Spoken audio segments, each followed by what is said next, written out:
here we are. 2 points dropped, 1 point gained. Who knows?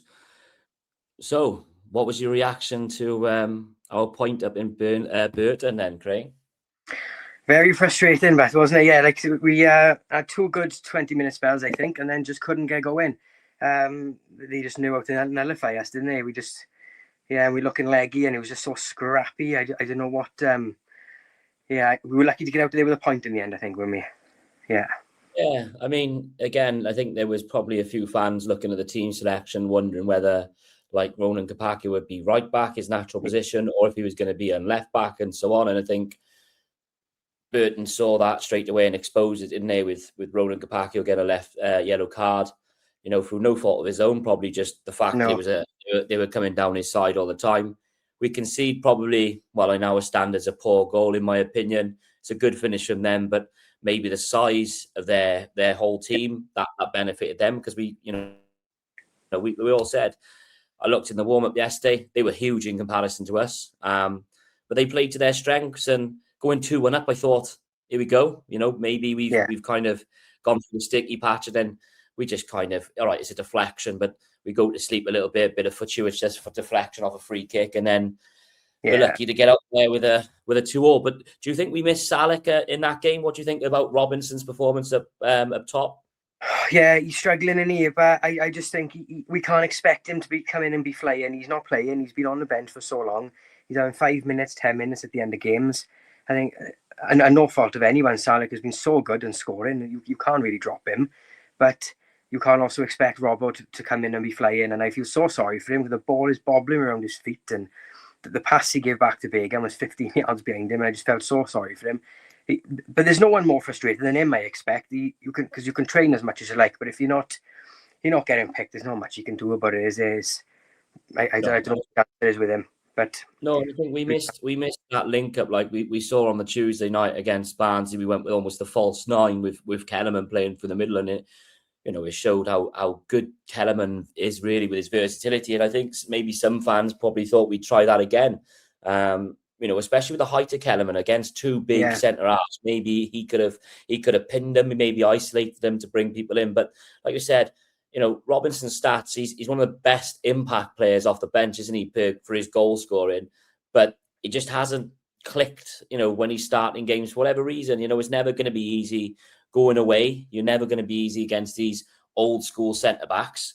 But when we're not dominating the ball or being as clinical on the ball and we're linking up, I find that he's coming searching for the ball, isn't he? And again, it's probably not for a want of desire or lack of effort, but sometimes in games when you're chasing shadows or you're pressing, but for no real purpose as such, it's tough. So January now, we're working on now with Salek being out. We've announced today that we've got a new left back in from Liverpool, Scanlon. Do you think there's any other areas that we could look at sort of before, tomorrow's deadline, bringing somebody in just to give us that extra edge now to go over the hill, so to say, to get us promoted? Yeah, I'd like some numbers to get us over the line. I would like a striker, an out-and-out striker, like you say with Robbo. He's coming so deep looking for things. When he's picking up the ball and turning and looking for someone, there's not a centre forward there because he's the centre forward. And it's like you said, it's purely in frustration. He's dropping so deep, coming looking for it. So I'd like an out-and-out centre forward. But we remember Ruben coming back as well. He'll be like a new signing now, when he'll be fresh and ready and raring to go. Yeah, I think we're okay. I've always said I'd like a winger, but Tana coming back, he works so hard, doesn't he? And I know he can be hit and miss, but like he's going to be a bit rusty as well. He was out for so long. I don't think we're far away. We're just looking a bit tired. And like I said, left back now, we'll give Bagan a good rest. Yeah, Ruben will be a big one now, and it might save us dipping in. Yeah, definitely. I think, from my perspective, it's, you look at transfer windows, it's almost like Christmas, isn't it? You've always got other clubs buying new toys and new presents, and you're thinking, oh, brilliant. Like, I just wish we could have had that player, or, oh, that's a good player. Maybe we should have been in for them. But, we're 29 games in now. I think BBM is, nailed it to the mast that he's going to reward people within the club who are already here. And so far, we're at the top of the league for that. So I suppose the question would be on that was, why else? Why would he bring anybody in to upset that? He'd almost contradict, wouldn't he, what he was saying at the beginning of the season. But I think the left back's brilliant because he did score against us, didn't he, for Millwall last year, suffered that bad injury, out for a long time. So he's going to have a lot to sort of prove. But again, it also helps that the manager, with, like we said yesterday, you don't have to put a natural player from a natural position, So it gives us options, it gives us legs, it gives us more depth, I suppose. But on the subject of managers then, who's your worst manager you can remember for Cardiff City? Okay, so I think I would pick Reza just for last season. However, mind, I think after that was down to the board. He should have gone away sooner. It was over too much for him. It was over his head. But I'll go Mick McCarthy for the long stretch. He was good, mind, Mick McCarthy, until they give him a permanent contract. We were flying. Soon as they gave him a permanent contract, his head went. I don't know what was going. But the playing 10 centre halves behind Kiefer was the nail in the coffin that made him leave. He weren't having no service. To everyone else, it looked like he down tools, throwing his arms up in the air, but he's only as good as his service. And yeah, like I say, he had 5, 6, 7 centre halves behind him, I think, at one point. And that was a long old stretch watching those games, especially midweek in the rain. What about you? Yeah, I think Mick McCarthy, wasn't it, with that famous, is it West Brom home, where we said, where we all looked at the lineup and it was literally a back five, that's no problem, but all of which were centre back. And they had that mass, I think it was Alex Mowat with a screamer that, right. It compounded what was a dismal, sort of dismal tenure for him. But I think we've done that in the past, haven't we? We've almost had interim managers or someone who's come in to steady the ship because of whatever reason.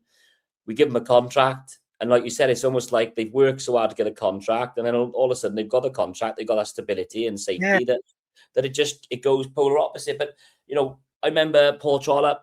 He was like one of these coaches who's still doing the rounds now. He's always been a good assistant manager / coach. But when we gave him the job, for whatever reason, it didn't work. I think he was sacked in under 10 games.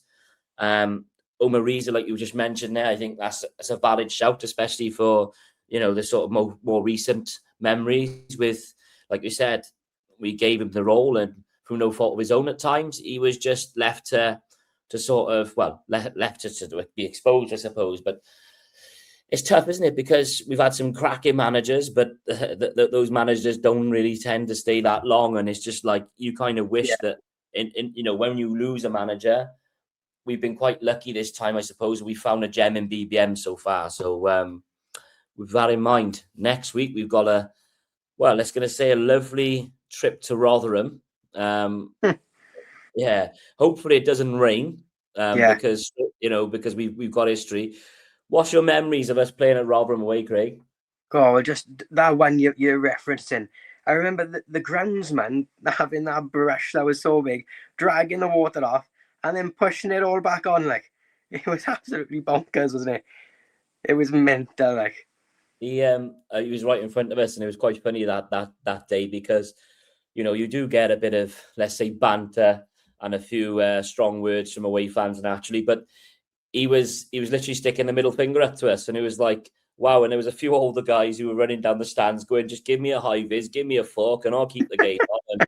And again, don't get me wrong, the weather was terrible, but when we were in a commanding position and all that, and you've travelled 4.5, 5 hours on a bus, to be called off at half time, knowing full well that you're going to have to come back up again, in the position that we were in, I suppose when we did go back up there and we did win with that Cedric Kipre strike, with Sol Bamba on the sideline having it off with Peltier. Oh, mate, it was brilliant. And I know they'll say they beat us on the last game of the season, a few years back, but our forward players, I think at the time, were thinking of the holidays they were going to go on. Yeah, exactly. So now we're on to the letter N.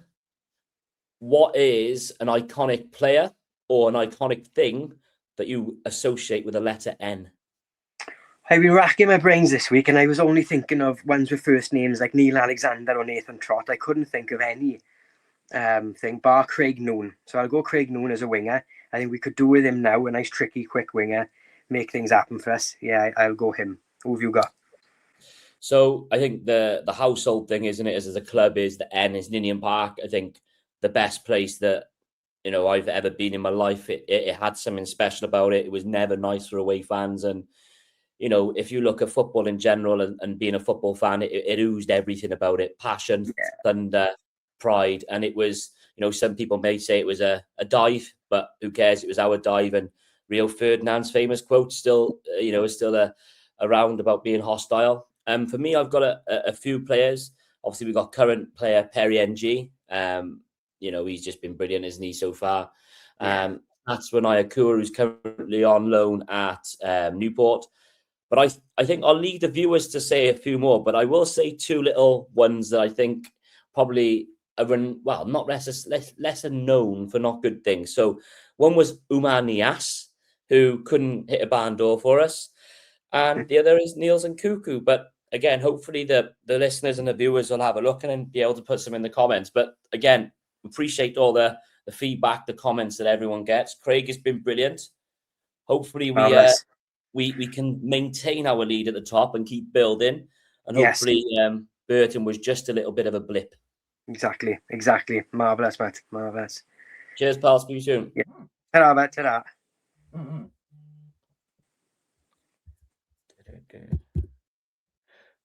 then. Do we have to leave now? Yeah, how do we stop it recording? I think Mark will do that. I think we just leave. Yeah, we'll just leave it. Craig, it's been a pleasure, buddy. I'll speak to you soon. Ta-ra, pal.